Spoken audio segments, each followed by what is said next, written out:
नमस्कार दोस्तों। यह कहानी यह संदेश देती है कि जीवन में समय चाहे कितना भी कठिन हो, अगर हम नेक रास्ते पर चलते हैं, दूसरों की मदद करते हैं और ईश्वर पर भरोसा रखते हैं, तो हमें हमारी मेहनत और सच्चाई का फल जरूर मिलता है। दोस्तों, स्वागत है आपका अपने चैनल मोटिवेशन थॉट में। चलिए आज की कहानी शुरू करने हैं। बहुत समय पहले की बात है। किसी जंगल के किनारे एक विशाल काय पहाड़ी थी। उस पहाड़ी के सबसे ऊंचे शिखर पर एक गिद्ध अपनी पत्नी और बच्चों के साथ रहा करता था। एक दिन गिद्ध और उसकी पत्नी पहाड़ी के किनारे बसे उस घने जंगल में शिकार के लिए निकल पड़े। बहुत देर तक इधर उधर तलाश करने के बाद गिद्ध की नजर एक बड़े से बिल पर पड़ी। उसने अपनी पत्नी से कहा, प्रिय, देखो वहां पर कितना बड़ा बिल है, शायद हमें वहां कुछ खाने को मिल जाए। तब गिद्ध और गिद्ध की पत्नी उस बिल के पास गए। जैसे ही वे वहां पहुंचे तो देखा कि उस बिल में खरगोश के कई सारे बच्चे थे। यह देखकर गिद्ध की पत्नी खुशी से उछल पड़ी और कहने लगी, स्वामी, इतना सारा भय पेट, अब तो हमें कई दिनों तक शिकार नहीं करना पड़ेगा। तब गिद्ध बोले, प्रिय नहीं, हम हमारी जरूरत के अनुसार ही भोजन लेकर जाएंगे। और इतना कहकर गिद्ध खरगोश के कुछ बच्चों को उठाकर अपनी पत्नी के साथ वापस उसी पहाड़ी पर अपने घोंसले में चला गया। वहां पहुंचने पर गिद्ध के बच्चे बहुत खुश हो गए और तुरंत भोजन करने लगे। लेकिन गिद्ध की पत्नी बहुत नाराज थी।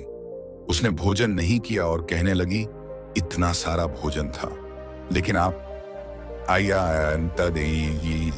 आप केवल थोड़ा सा भोजन ही लेकर क्यों आए? तब गिद्ध अपनी पत्नी को समझाते हुए कहता है, प्रिय, हमें कभी भी ज्यादा लालच नहीं करना चाहिए। हमें हमेशा अपनी जरूरत के अनुसार ही अपने पैर पसारने चाहिए। ज्यादा लालच का परिणाम हमेशा बुरा ही होता है। यह बात मैं तुम्हें एक कहानी के माध्यम से समझाता हूं, लेकिन वादा करो प्रिय कि तुम पूरी कहानी को ध्यान से अंत तक सुनो। गिद्ध की पत्नी ने कहा, ठीक है स्वामी, आप सुनाइए। तब गिद्ध कहानी सुनाने लगता है और कहता है, प्रिय, बहुत समय पहले सूरजगढ़ नाम के एक छोटे से गांव में गोविंद नाम का एक किसान रहता था। गोविंद बहुत ही ईमानदार और नेक दिल आदमी था। गांव के सभी लोग उसे प्यार से गोलू कहकर बुलाते थे। उसके परिवार में उसकी पत्नी सरिता और 2 बच्चे थे। बीमारी और गरीबी की वजह से गोलू का शरीर बहुत ही कमजोर हो चुका था। उसके परिवार को 2 वक्त की रोटी भी नसीब नहीं हो पा रही थी। लेकिन गोलू की हालत हमेशा से ऐसी नहीं थी। एक समय था जब वह और उसका परिवार बहुत खुशहाल और भरा पूरा जीवन व्यतीत कर रहे थे। लेकिन 2 साल पहले गांव में एक महामारी फैल गई थी, जिसमें कई लोगों की जान चली गई। दुर्भाग्य से गोलू भी उस महामारी की चपेट में आ गया था। भगवान की दया से वह मरा तो नहीं, लेकिन उस महामारी ने उसे जीने लायक भी नहीं छोड़ा। कुछ समय बाद महामारी तो गांव से खत्म हो गई, परंतु गोलू के परिवार के लिए वह दुख और तकलीफें छोड़ गई। उस महामारी के कारण अच्छा खासा हट्टा कट्टा गोलू अब एक बीमार और कमजोर आदमी बन चुका था। वैद्य और हकीमों से उसने बहुत इलाज करवाया, लेकिन उसकी हालत में कोई सुधार नहीं हुआ। यहां तक कि उसके पास जो 4 से 5 बीघा जमीन थी, वह भी उसके इलाज में बिक गई। अब उसके परिवार की हालत यह थी कि घर में खाने के लिए अन्न का एक दाना भी नहीं था। बीमारी की वजह से गोविंद का शरीर इतना कमजोर हो चुका था कि वह कहीं मेहनत और मजदूरी करने के लायक भी नहीं बचा। उसका शरीर तो बस यूं था कि मानो हड्डियों के ढांचे पर मांस की पतली सी चादर चढ़ा रखी हो। लेकिन उसे अपने परिवार की भूख और प्यास बर्दाश्त नहीं हो रही थी। आज भी उसके घर पर खाने के लिए कुछ नहीं था। उसके बच्चे भूख के मारे बिलबिला रहे थे और रो रहे थे। अपने बच्चों को रोता हुआ देखकर गोविंद रसोई में गया ताकि अपने बच्चों को खाने के लिए कुछ दे सके, परंतु सारे बर्तन खाली थे और रसोई में खाने के लिए कुछ भी नहीं बचा था। यह देखकर उसकी पत्नी कहने लगी, आप कोई रोजगार क्यों नहीं ढूंढ लेते? इस तरह से आखिर कब तक चलेगा? गोविंद कहने लगा, मैंने जिंदगी में कभी भी कोई लापरवाही नहीं बरती और ना ही कभी काम से जी चुराया, लेकिन बीमारी ने मुझे बहुत ही कमजोर कर दिया। अब मैं कामकाज के काबिल नहीं रहा, यह तो तुम भी जानती हो। पत्नी की बातें सुनकर गोविंद बहुत ही परेशान हुआ और घर में कुछ सामान तलाश करने लगा, जिसे बेचकर वह थोड़े पैसे जुटा सके। आखिर उसने घर में एक लंबी रस्सी तलाश कर ली और कहने लगा, मैं इस रस्सी को बेचकर आता हूं ताकि बच्चों के लिए कुछ खाने पीने का इंतजाम कर सकूं। गोविंद की बातें सुनकर उसकी पत्नी कहने लगी, आज तो खा लेंगे, लेकिन कल क्या करेंगे? गोविंद कहने लगा, अरे भाग्यवान, इसकी व्यवस्था करने दो, कल का मालिक तो मेरा परमात्मा है, वह कुछ ना कुछ इंतजाम कर ही देगा। फिर गोविंद ने रस्सी उठाई और भगवान के भरोसे बाजार में निकल गया। उसने काफी देर तक बाजार में आवाजें लगाईं। आखिरकार उसे एक ग्राहक मिल ही गया। ग्राहक बोला, मैं तुम्हें इस रस्सी के 15 आने दे सकता हूं। गोविंद ने कहा, लेकिन इस रस्सी की कीमत इससे कहीं ज्यादा है। मैंने कुछ ही दिनों पहले इसे 20 आने में खरीदा था। अब ग्राहक समझ चुका था कि गोविंद अपने किसी जरूरत के लिए इस रस्सी को बेचना चाहता है। वह कहने लगा, मैंने जो इस रस्सी की कीमत लगाई है वह बिल्कुल ठीक है। अगर तुम रस्सी बेचना ही चाहते हो तो रस्सी को मेरे हवाले करो और 15 आने ले लो, वरना जाओ कोई दूसरा ग्राहक ढूंढ लो डूबते को। तिनके का सहारा गोविंद ने वह रस्सी 15 आने में उस आदमी को दे दी। वह रकम लेकर अपने घर की तरफ रवाना हुआ ताकि अपने बीवी बच्चों के लिए कुछ खाने पीने का सामान ले सके। अचानक उसने रास्ते में 2 लोगों को देखा जो आपस में लड़ झगड़ रहे थे। यह देखकर गोविंद उसी तरफ निकल गया ताकि देख सके कि आखिर यह मामला क्या है। जब वह नजदीक पहुंचा तो उसने देखा कि एक जवान ने एक बूढ़े का हाथ कस करके पकड़ रखा है और उसे अपने साथ ले जाना चाहता है। वह बूढ़ा व्यक्ति अपना हाथ छुड़ाने की पूरी कोशिश कर रहा था। गोविंद ने उस नौजवान से पूछा, अरे भाई, आखिर तुम इस बूढ़े को कहां ले जाना चाहते हो? जरा इसकी उम्र तो देखो, यह तुम्हारे बाप की उम्र का है क्या? इसके साथ ऐसा बर्ताव करना ठीक है? वह बूढ़ा था जो बहुत ही मजबूर था। गोविंद से कहने लगा, देखो भाई साहब, यह नौजवान मुझे सिर्फ 15 आने के लिए कोतवाल के पास ले जाना चाहता है ताकि मुझे कैद खाने में डलवा सके। अब तुम ही बताओ, क्या परमात्मा यह चाहेगा कि मैं जो इतने सालों से इस नगर में इज्जत की जिंदगी जीता आ रहा हूं, सिर्फ 15 आने के लिए कैद खाने चला जाऊं? गोविंद ने उस बूढ़े की बातें सुनी तो वह उस नौजवान को समझाने लगा, लेकिन वह किसी की बात मानने को तैयार नहीं था। तब गोविंद सोचने लगा, क्या ऐसा भी हो सकता है कि कोई आदमी मुझसे भी ज्यादा जरूरतमंद हो? अगर यह बूढ़ा कैद खाने चला गया तो इसकी पत्नी और बच्चों का खर्च कौन उठाएगा? यह सोचकर गोविंद ने अपनी जेब से 15 आने निकाले और उस जवान को देते हुए कहा, यह लो नौजवान, तुम्हारे 15 आने, अब तुम इस बूढ़े काका को छोड़ दो। पैसे लेकर नौजवान वहां से चला गया। उस बूढ़े आदमी ने अब राहत की सांस ली। वह गोविंद के सामने हाथ जोड़ते हुए उसे दुआएं देने लगा, बेटा, भगवान तुम्हारा भला करें और तुम्हें इसका 100 गुना दे। उस बूढ़े आदमी की दुआएं सुनते सुनते गोविंद भी अपने घर की तरफ वापस चल पड़ा। चलते चलते गोविंद यह सोच रहा था कि अब मजबूरी में उसे खाली हाथ ही घर वापस लौटना पड़ेगा, लेकिन दिल ही दिल में उसे यह तसल्ली भी थी कि गरीबी के बावजूद उसने एक नेकी का काम किया है। यही सोचते सोचते गोविंद अपने घर पहुंच चुका था। जब उसकी पत्नी ने देखा कि वह चुपचाप और सिर झुकाए खड़ा है तो वह समझ गई कि यह हमारे खाने पीने का इंतजाम नहीं कर सके, बल्कि वह रस्सी जो यह घर से लेकर गए थे उससे भी हाथ गवा बैठे हैं। वह पूछने लगी, क्या हुआ, आप खाली हाथ क्यों लौट आए और उस रस्सी का क्या हुआ? गोविंद ने सारी बात अपनी पत्नी को बता दी। यह सुनकर उसकी पत्नी बोली, आपने एक अच्छा काम किया है, एक बूढ़े आदमी को कैद खाने जाने से बचा लिया, पर आपको यह मालूम होना चाहिए कि जो दिया घर की रोशनी के लिए होता है उसे कहीं और ले जाकर नहीं जलाया जाता। अब आप अपने बच्चों को क्या खिलाओगे, कैसे उनका मन बहलाओगे? इस पूरे नगर में से कौन आएगा जो हमारे बच्चों का पेट भरेगा? गोविंद कहने लगा, तुम ठीक कहती हो, मैं तुम्हारी बातों से बिल्कुल सहमत हूं, लेकिन वह बेचारा बूढ़ा आदमी हमसे ज्यादा मुसीबत में था।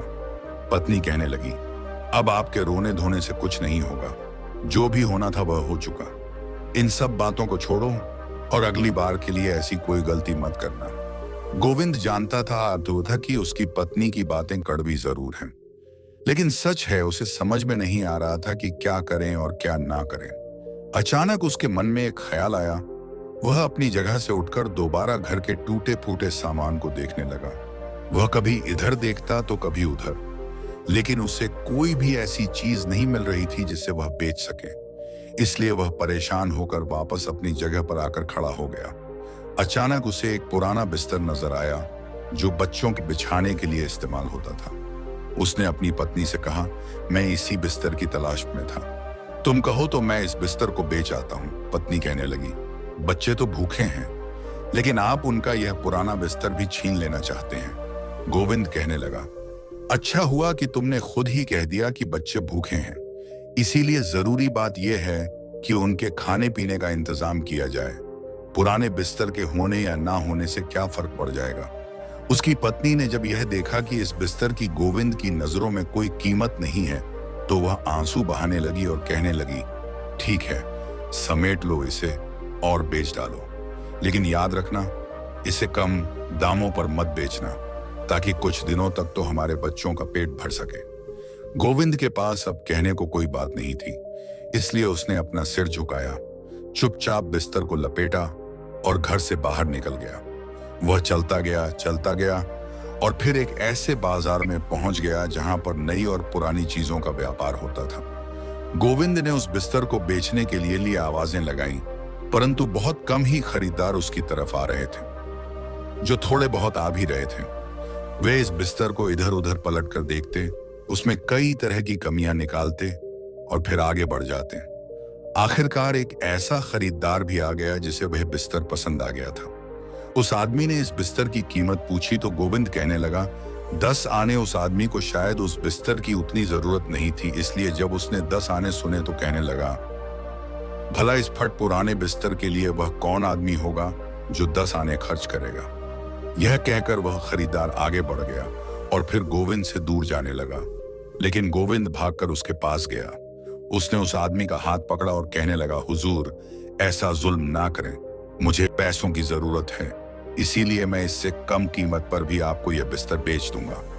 आखिरकार उसने वह बिस्तर 8 आने में बेच दिया और पैसे लेकर अपने घर की तरफ रवाना हो गया। वह रास्ते में सोचने लगा कि आखिर मैं अपने बच्चों के लिए ऐसा क्या खरीदूंगा से आ रही है। तभी उसने देखा कि एक बुजुर्ग महिला ने अपने जवान बेटे का हाथ पकड़ा हुआ था और उससे कह रही थी, मुझे किसी वैद्य या हकीम के पास ले चलो। लेकिन वह नौजवान उस बुजुर्ग महिला से अपना पीछा छुड़ाना चाहता था और कह रहा था, माँ, मुझे जाने दे, मैं तेरे इलाज के लिए रकम कहां से लेकर आऊं। गोविंद ने जब उनका यह झगड़ा देखा तो आगे बढ़ा और उनसे झगड़े की वजह पूछने लगा। बुजुर्ग महिला कहने लगी, मैंने अपने इस बेटे को पालने के लिए दिन रात एक करके मेहनत की, पर आज जब मैं बूढ़ी हो चुकी हूं, मैं बीमार हूं, तो यह मुझे किसी वैद्य हकीम के पास नहीं ले जा रहा। वह नौजवान कहने लगा, मैं इस बात से सहमत हूं कि मेरी माँ ने बड़ी तकलीफों से मुझे पाला और मुझे पाल पोस कर बड़ा किया, लेकिन मैं मजबूर हूं, मेरे पास इतनी रकम नहीं है कि मैं अपनी माँ को हकीम के पास ले जा सकूं। गोविंद ने जब यह सुना तो वह कुछ परेशान सा हो गया। फिर उसने अपनी सारी रकम यानी 8 आने अपनी फटी पुरानी चादर से निकाले और उस नौजवान को दे दिए। उस नौजवान को गोविंद के इस काम पर विश्वास ही नहीं हो रहा था। उसने चाहा कि वह गोविंद के कदमों में गिर पड़े, लेकिन गोविंद ने उसे ऐसा करने से रोक दिया और कहने लगा, मेरे दोस्त, तो अपनी जरूरत पूरी करो और अपनी माँ का इलाज करवाओ। इसके बाद वह दोनों माँ बेटा वहां से चले गए और गोविंद वापस तरह तरह के ख्यालों में खो गया। वह बेचारा बहुत ही हैरान और परेशान था, इधर उधर देख रहा था। कुछ देर के बाद वह अपने घर की तरफ चल पड़ा, लेकिन भूख और बीमारी की वजह से उससे अब चला भी नहीं जा रहा था। फिर भी वह अपने घर जाने को मजबूर था। गिरता पड़ता वह किसी तरह अपने घर पहुंचा।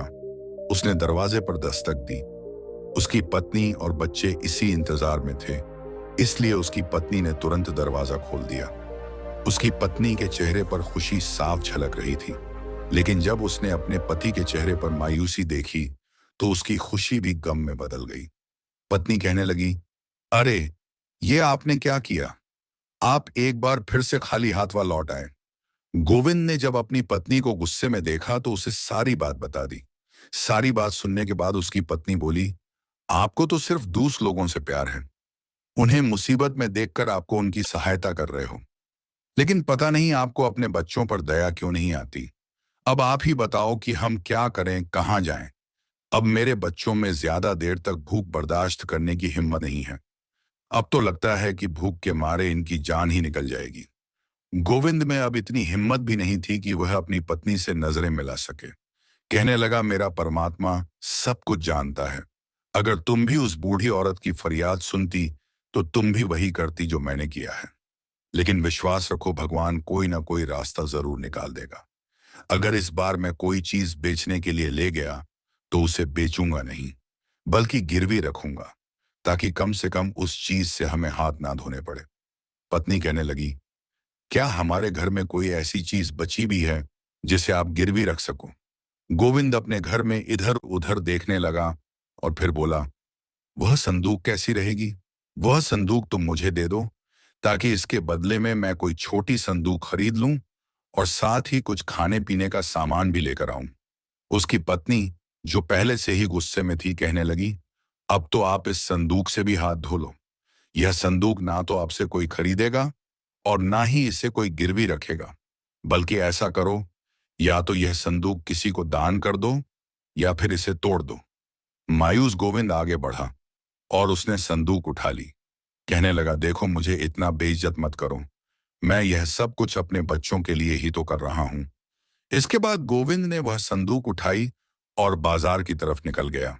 बाजार में पहुंचने पर वह सबसे पहले एक साहूकार के पास गया और उससे कर्ज मांगने लगा। साहूकार ने कहा, बेशक, मैं तुम्हें कर्ज दे तो दूंगा, परंतु कर्ज के बदले में तुम्हें कुछ सामान मेरे पास गिरवी रखना पड़ेगा। गोविंद ने उसे वह संदूक दिखाते हुए कहा, इस समय तो मेरे पास इस संदूक के अलावा और कुछ भी नहीं है। साहूकार ने उस संदूक को देखा और कहने लगा, आखिर यह पुरानी सी संदूक जिसका रंग भी उड़ा हुआ है, इसके बदले में तुम्हें कितने पैसे चाहिए? यह तो गिरवी रखने के काबिल बिल्कुल भी नहीं है। इसलिए तुम वापस जाओ और कोई ऐसा सामान लेकर आओ जो गिरवी रखने के लायक हो। इसके बाद गोविंद उस साहूकार की दुकान से बाहर निकल गया। उसने कई बाकी दुकानों पर भी उस संदूक को बेचने की कोशिश की, लेकिन उसकी बात नहीं बनी, क्योंकि वह संदूक बहुत ही पुरानी थी और कोई भी उस पुरानी संदूक के बदले उसे कर्ज देने के लिए तैयार नहीं हुआ। सूरज ढलने वाला था और अंधेरा छाने वाला था। गोविंद मन ही मन उम्मीद खोज चुका था। मन ही मन वह सोचने लगा कि शायद मैंने अपनी पत्नी से वादा करके गलती की। इस पुरानी संदूक को कोई भी गिरवी नहीं रखेगा। अब मुझे इस संदूक को बेच ही देना चाहिए। उसने यह फैसला किया और वापस बाजार की तरफ चला गया। उसने आवाजें लगाकर वह संदूक के लिए खरीद ढूंढने लगा। अब उसकी सारी उम्मीदें इस संदूक पर ही टिकी थीं, ताकि वह इसे बेच सके और अपनी पत्नी और बच्चों के लिए कम से कम एक वक्त का खाना तो ले ही सके। लेकिन उसकी बदकिस्मती कि उसे कोई भी खरीदार नहीं मिला। अब सूरज ढल चुका था और अंधेरा हो चुका था, इसलिए वह बाजार में सिर्फ अकेला ही रह गया। इसके बाद वह एक मध्यम सी रोशनी में जाकर बैठ गया, जो एक मकान की खिड़की से आ रही थी। वह सोच रहा था कि इस हालत में वह कैसे अपने घर वापस जाए और अपनी पत्नी और बच्चों को क्या जवाब दे। अभी वह यह सब कुछ सोच ही रहा था कि तभी उसे एक मछली बेचने वाले की आवाज सुनाई दी। यह मछली बेचने वाला भी गोविंद की तरह ही गरीब और परेशान था, इसलिए वह भी उसी जगह पर आकर बैठ गया जहां पर गोविंद बैठा हुआ था। उस मछली बेचने वाले के पास एक लाल रंग की मछली थी, जो उसने वहीं पर रख दी। जल्दी ही वह दोनों एक दूसरे से बातें करने लगे और अपने काम बारे में एक दूसरे को बताने लगे। मछली बेचने वाला कहने लगा, हम दोनों के हालात बिल्कुल एक जैसे हैं। क्यों ना हम ऐसा कोई काम करें जिससे तुम्हें इस संदूक से छुटकारा मिल जाए और मुझे इस मछली से। मेरे पास यह एक लाल रंग की मछली बची हुई है। मैं तुमसे यह संदूक ले लेता हूं और तुम मुझसे यह मछली ले लो। यह मछली लेकर तुम अपने घर चले जाओ, ताकि आज की रात तो कम से कम तुम्हारी पत्नी और बच्चे अपना पेट भर सके। गोविंद ने कुछ सोचा और फिर कहने लगा, हमारे पास इसके अलावा और कोई चारा भी तो नहीं है। बजाय इसके कि मैं खाली हाथ अपने घर जाऊं, कम से कम एक मछली तो मेरे पास होगी। अब गोविंद एक छोटी सी मछली का मालिक बन गया, लेकिन मछली बेचने वाले को उसके बदले में एक बड़ी सी संदूक मिल चुकी थी। मछली बेचने वाले ने जल्दी से वह संदूक ले ली और अपने घर की तरफ रवाना हो गया। वह छोटी सी लाल मछली अब गोविंद के पास आ चुकी थी। गोविंद उस मछली को लेकर अपने घर की तरफ चल पड़ा। बेचारा गोविंद आह भरते और आंसू बहा हुआ अपने घर की तरफ चल पड़ा। उसने बड़े ही मायूस दिल से अपने घर पर दस्तक दी। उसकी पत्नी ने दरवाजा खोला। गोविंद जानता था कि उसकी पत्नी और उसके बच्चे उसी का इंतजार कर रहे थे। वह घर में दाखिल हुआ और उसने अपनी पत्नी और बच्चों के सामने वह लाल रंग की मछली रख दी और इंतजार करने लगा कि उसकी पत्नी क्या कहती है। हालांकि कि यह मछली छोटी सी थी। गोविंद कुछ देर तक चुप रहा और फिर बोला, मैंने वह संदूक गिरवी नहीं रखी, बल्कि उसके बदले में इस मछली को लिया है। यह सुनकर उसकी पत्नी, जो मछली को देखकर बहुत ही खुश थी, लेकिन यह बात सुनते ही उसके चेहरे का रंग बदल गया। वह कहने लगी, क्या आपने वह संदूक बेचकर यह मछली ले ली? अब हमारे घर में बचा ही क्या है? आपने तो जाने से पहले मुझसे यह वादा किया था कि आप वह संदूक बेचोगे नहीं, बल्कि उससे गिरवी रखेंगे। गोविंद सिर झुकाए अपनी पत्नी की बातें सुन रहा था।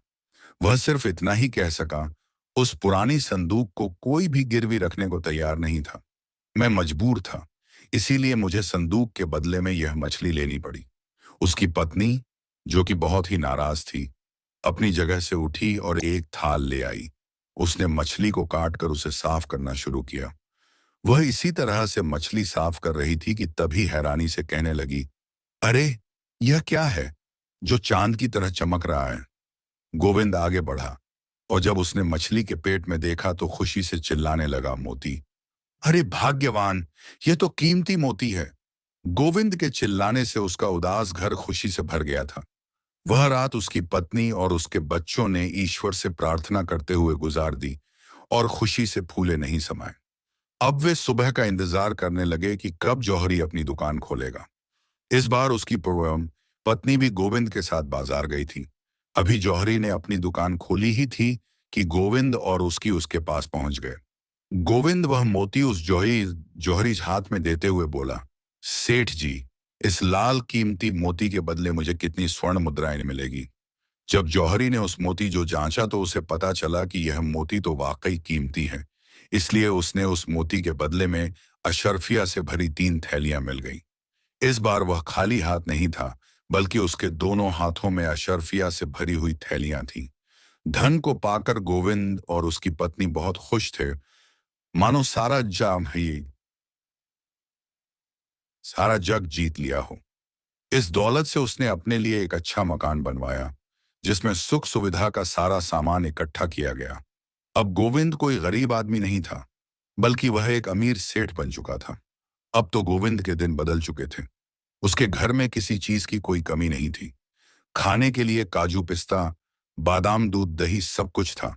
अच्छी खुराक मिलने से उसके बीमार शरीर में भी अब नई ताकत आने लगी थी। एक साल बीतते बीतते गोविंद की पूरी तरह से काया बदल चुकी थी। अब वह पहले वाला कमजोर और बीमार गोविंद नहीं, बल्कि स्वस्थ और तंदुरुस्त हो गया था। चेहरे पर लाली, होठों पर मुस्कान, साफ सुथरे कपड़े अब उसकी पहचान बन चुके थे। परंतु दिल से गोविंद आज भी वही पुराना गोल्लू था, जिसके मन में दूसरों के लिए दया और प्यार भरा हुआ था। इन एक साल के दौरान उसके पूरे परिवार की काया ही बदल चुकी थी। पूरे इलाके में यह बात फैल चुकी थी कि गोविंद को एक मछली के पेट से मोती मिला, जिसे बेचकर उसकी जिंदगी बदल गई। समय के साथ धीरे धीरे यह बात उस मछली बेचने वाले तक भी पहुंच गई, जिसने वह मछली गोविंद को संदूक के बदले में दी थी। जब उसे इस बात का पता चला कि उसकी दी हुई मछली से गोविंद अमीर आदमी बन गया है, तो उसने मन में विचार किया कि क्यों ना मैं गोविंद के पास जाऊं और उस मछली के बदले में कुछ और रकम मांगूं, क्योंकि उसकी दी हुई मछली की वजह से ही आज गोविंद एक सेठ बन चुका था। यह सोचकर वह मछली बेचने वाला अगले दिन गोविंद के घर जा पहुंचा। जब गोविंद ने उसे देखा तो देखते ही पहचान लिया और अपने स्वभाव के मुताबिक उसने मछली वाले को देखते ही कहा, आओ दोस्त, कैसे हो तुम? तुम्हारी वजह से ही आज मेरी किस्मत बदल चुकी है। गोविंद ने उसकी खूब खातिरदारी की और फिर जब वे दोनों बातें करने बैठे तो मछली बेचने वाला कहने लगा, गोविंद भाई, मेरी दी हुई मछली के कारण ही तुम एक सेठ बने हो। उसी में से तुम्हें कीमती मोती मिला था, तो क्या मुझे इनाम में कुछ मिलना नहीं चाहिए? उसकी यह बात सुनकर गोविंद एक पल के लिए हैरान रह गया, परंतु फिर मुस्कुराते हुए कहने लगा, हाँ दोस्त, तुम्हारे साथ मैंने जो सौदा किया था, उसी की वजह से मैं आज इतना मालदार हो गया हूं। तुम यहीं पर ठहरो, मैं अभी तुम्हारे लिए कुछ लेकर आता हूं। यह कहते हुए गोविंद अंदर गया और एक थैली लेकर बाहर आया। वह थैली उसने मछली बेचने वाले को दी और कहने लगा, दोस्त, इसमें पूरी 100 सोने की अशर्फियां हैं। मेरे ख्याल में इतनी इतनी रकम इनाम के तौर पर तुम्हारे लिए काफी रहेगी। उस आदमी ने जब अशरफिया से भरी हुई थैली देखी तो उसकी आंखों में चमक आ गई, लेकिन उसके मन में अब लालच आ चुका था। वह कहने लगा, गोविंद भाई, तुम सिर्फ 100 अशरफियां देकर मुझे बहलाना चाहते हो। तुमने वह मोती बेचकर जो दौलत हासिल की, उसका आधा हिस्सा मुझे चाहिए। यह सुनकर गोविंद के चेहरे का रंग उड़ गया। वह कहने लगा, देखो भाई, वैसे तो उस सौदे में मछली के बदले तुम्हें मैंने संदूक दे दी थी, लेकिन यह तो मेरी ईमानदारी और नेक दिल्ली है कि मैं तुम्हें 100 अशरफियां दे रहा हूं। वह आदमी कहने लगा, नहीं गोविंद, मैं तो तुमसे अपना हक मांग रहा हूं। इस पर गोविंद ने कहा कि मैंने तुमसे जब वह मछली खरीदी थी, तो उस सौदे के साथ यह मोती भी उस मछली के साथ ही था। उस मोती को बेचकर जो भी दौलत मिली, उस पर मेरा पूरा हक है। जब दोनों के बीच इस बात को लेकर बहस होने लगी तो आस पड़ोस के लोग भी वहां पर इकट्ठा हो गए। आखिर में फैसला यह हुआ कि वे दोनों अपने मुकदमे को लेकर राजा के दरबार में जाएंगे और राजा ही इस बात का सही फैसला करेंगे। गोविंद और वह आदमी दोनों राजा के दरबार में पहुंचे। तब गोविंद ने शुरू से आखिर तक राजा को सारी बात बताई कि किस तरह से वह बीमारी की वजह से कंगाल और कमजोर हो चुका था। फिर उसे अपने परिवार का पोषण करने के लिए घर की चीजों को बेचना पड़ा, और आखिर में उसने इस मछली वाले के साथ सौदा किया, जिसमें अपनी पुरानी संदूक के बदले उसने एक लाल रंग की मछली ले ली। और फिर उस मछली में से सफेद रंग का एक मोती निकला, जिसे बेचकर उसे बेशुमार दौलत हासिल हुई थी और उसकी गरीबी दूर हो गई। आज 1 साल के बाद यह आदमी मुझसे उस मोती में हिस्सेदारी मांगने आया है। सारी बात सुनने के बाद राजा ने उस मछली बेचने वाले से पूछा, गोविंद जो भी बातें कह रहा है क्या वह सच है? क्या तुमने इसे लाल रंग की मछली दी थी? उस आदमी ने कहा, महाराज, सारी बातें बिल्कुल सच है। मैंने ही इसे एक लाल रंग की मछली दी थी और के बदले में एक संदूक मैंने ले ली थी, परंतु मैंने सिर्फ मछली बेची थी। उसके पेट में जो मोती था वह नहीं। राजा ने पूछा, क्या तुम खुद मछलियां पकड़ते हो? वह आदमी कहने लगा, नहीं महाराज, मैं तो सिर्फ मछलियां बेचता हूं। मैं इन्हें मछुआरों की बस्ती में से एक मछुआरे से खरीद कर लाता हूं।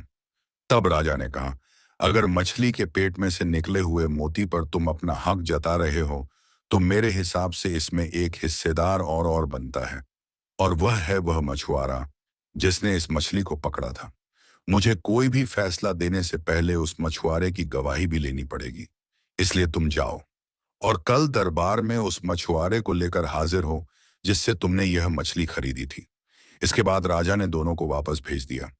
मछली बेचने वाला वह आदमी अब दुविधा में पड़ चुका था, लेकिन फिर भी वह राजा के कहने पर मछुआरों की बस्ती में जा पहुंचा। उसने उस मछुआरे को ढूंढने की कोशिश की जिससे 1 साल पहले उसने वह मछली खरीदी थी, परंतु काफी ढूंढने के बाद भी वह मछुआरा उसे नहीं मिला।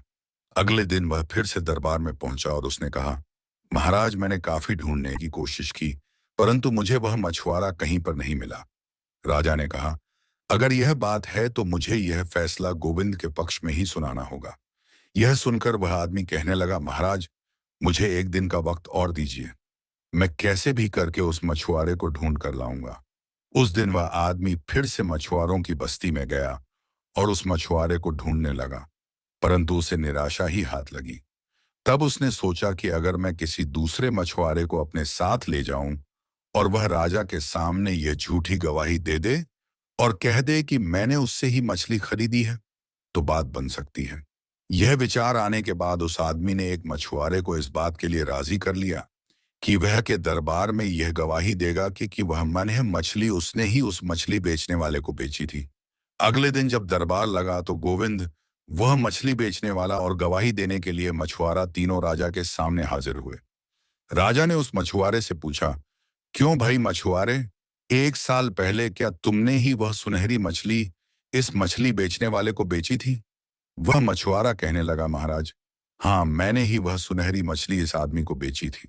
यह सुनकर राजा कुछ पल के लिए चुप रहा और फिर उसने मछली बेचने वाले की तरफ देखा और बोला, असल बात तो यह है कि उस मछली के पेट में से जो कुछ भी निकला हो, उस पर अब तुम्हारा कोई हक नहीं है, क्योंकि उस समय जो सौदा हुआ था उसके अनुसार तुम्हें मछली के बदले में संदूक दी जा चुकी है। मैं यह फैसला तुम्हें पहले दिन भी सुना सकता था, लेकिन मैं तो सिर्फ तुम दोनों की नीयत और ईमानदारी को परखना चाहता था। मेरे हिसाब से गोविंद एक नेक दिल और ईमानदार आदमी है। उसकी नीयत में कोई खोट नहीं है, क्योंकि आज भी वह तुम्हें उस मछली के बदले में 100 अशर्फियां देने को तैयार था। हालांकि इस बात की कोई जरूरत भी नहीं थी, परंतु तुम्हारी नीयत बेईमान और लालची है, क्योंकि तुमने अपनी झूठी बात को सच साबित करने के लिए मेरे सामने एक झूठा गवाह लाकर खड़ा कर दिया। तुमने इस मछुआरे को सब कुछ समझा दिया, मगर इसे मछली का रंग बताना भूल गए। जब मैंने इससे पूछा कि क्या तुमने सुनहरे रंग की मछली बेची है, तो इसके जवाब में इसने कहा, जबकि मछली का रंग लाल था। अगर मछली के रंग के बारे में यह मछुआरा भूल गया होता, तो साफ साफ कह सकता था कि इसे अब मछली के रंग के बारे में कुछ पता नहीं है। परंतु झूठ के पांव नहीं होते, और इसने सुनहरे रंग की मछली होने पर हामी भर दी। इस बात से यह स्पष्ट है कि मछली के बारे में इसे कोई जानकारी नहीं है, और ना ही इसने कोई मछली तुम्हें बेची। तुम इसे झूठी गवाही देने के लिए दरबार में लेकर आए हो। नियम के मुताबिक तुम्हें इसकी सजा मिलनी चाहिए और तुम पर जुर्माना होना चाहिए, लेकिन मैं इसका फैसला गोविंद पर छोड़ता हूं। राजा का फैसला सुनकर मछली बेचने वाला आदमी थर थर कांपने लगा। उसे लगा कि अब गोविंद उसके लिए बहुत ही सख्त सजा सुनाएगा। राजा ने कहा, कहो गोविंद, तुम इस गुनहगार को क्या सजा देना चाहते हो? गोविंद बोला, महाराज, यह बात सच है कि यह आदमी लालच में आकर झूठ और फरेब का सहारा लेकर मुझसे से दौलत ठगना चाहे। परंतु एक सच यह भी है कि इसकी दी हुई मछली के कारण ही मैं अमीर बना हूं। इसलिए मेरी गुजारिश है कि इसे छोड़ दिया जाए, और मैं अपनी खुशी से इसे 100 सोने की अशर्फियां इनाम में देना चाहता हूं। यह सुनते ही मछली बेचने वाला वह आदमी गोविंद के पैरों में गिर गया और कहने लगा, भाई, लालच ने मुझे अंधा कर दिया था, परंतु तुमने मुझ जैसे लालची इंसान पर भी दया की। इसके लिए मैं सारी जिंदगी तुम्हारा आभारी रहूंगा। गोविंद ने उसे उठाया और कहा, दोस्त, तुम्हें अपनी गलती का पछतावा है। इससे अच्छी बात और क्या हो सकती है? यह कहते हुए वे दोनों बड़ी खुशी के साथ राजा के दरबार से लौट, और फिर गोविंद ने उसे 100 अशर्फियां से भरी हुई एक थैली दे दी। जब बाकी लोगों को इस बारे में पता चला, तो वे सब भी गोविंद की तारीफ करने लगे। अब पूरे इलाके में गोविंद की इज्जत और भी बढ़ गई थी। इस तरह कहानी के अंत तक पहुंच गए। गिद्ध ने कहा, प्रिय, इसीलिए मैंने कहा था कि हमें जो मिले उसी में खुश रहना चाहिए। ज्यादा लालच हमेशा नुकसानदेह होता है। गिद्ध की पत्नी को गिद्ध की बात अच्छी तरह समझ आ गई, और उसने अपना गुस्सा त्याग कर दोनों ने खुशी से भोजन किया। यह कहानी ईमानदारी, लालच और न्याय पर आधारित है। गोविंद, जो गरीबी से जूझ रहा था, अपनी पुरानी संदूक के बदले एक मछली खरीदता है, जिससे उसे एक बहुमूल्य मोती प्राप्त होता है। वह मोती बेचकर अमीर बन जाता है। 1 साल बाद मछली बेचने वाला आदमी मोती में हिस्सेदारी मांगता है। मामला राजा के दरबार में पहुंचता है, जहां राजा बुद्धिमानी से उसकी बेईमानी को उजागर करता है। लेकिन गोविंद अपने बड़े दिल का परिचय देते हुए ना केवल उसे माफ कर देता है, बल्कि उसे 100 अशर्फियां भी इनाम में देता है। इससे यह सीख मिलती है कि ईमानदारी और उदारता का सदा सम्मान होता है, जबकि लालच अंततः हार जाता है। दोस्तों, आपने आज के इस वीडियो से क्या सीखा, वह मुझे आप कमेंट में बता सकते हैं।